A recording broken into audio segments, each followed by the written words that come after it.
Police station Alwal हुदूद में खातून के कत्ल की वारदात पेश आई। तफसीलात के मुताबिक अलवाल पुलिस स्टेशन हुदूद में वेंकटापुर देहात में वाक़ एक झोंपड़ी में 43 साला पोलम्मा नामी खातून को नामालूम हमला आवरों ने बेदर्दी के साथ कत्ल कर दिया। इस वाक़े की इत्तला के साथ ही पुलिस ने मुकाम वाक़े पर पहुंचकर ज़ाब्ते की कार्रवाई की। पुलिस ने इस सिलसिले में एक मुकदमा दर्ज करते हुए क्लूज टीम को तश्कील देते हुए तहकीकात का आगाज कर दिया। ఆయనకి 6 సంవత్సరాల క్రితం పెళ్ళయింది. పెళ్ళైనప్పటి నుంచి భార్యతో కొంచెం మనస్పర్ధలు ఉండడంతో వారు చిన్న చిన్న కొట్లాట్లు జరుగుతున్నాయన్నమాట.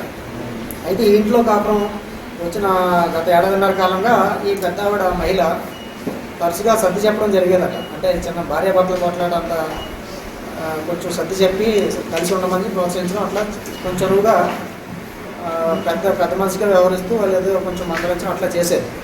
దాని మీద కొంచెం పరిచయం ఏర్పడింది. తర్వాత వీడికి గత 3-4 నెలలుగా ఎక్కడ ఉద్యోగం లేకపోవడం ఒకటి, తర్వాత ఆర్థిక సమస్యలతో బాధపడుతున్నాడు. ఈ లాక్డౌన్ కారణంగా కూడా బహుశా అంత ఆర్థిక పరిస్థితి అంతంత మాత్రమే ఉంటాడు. ఎలాగైనా అతను మనసులో ప్లాన్ చేసుకున్నాడు. రోజు ఆవిడ మహిళను చూస్తున్నాడు. గాజులు సంపన్న కుటుంబానికి చెందినవాడు కాబట్టి మొన్న 23వ తారీఖున బాత్రూంలో ట్యాప్ ఏదో నీళ్ళు రావట్లేదనో సమ్ కంప్లైంట్ చేశారు.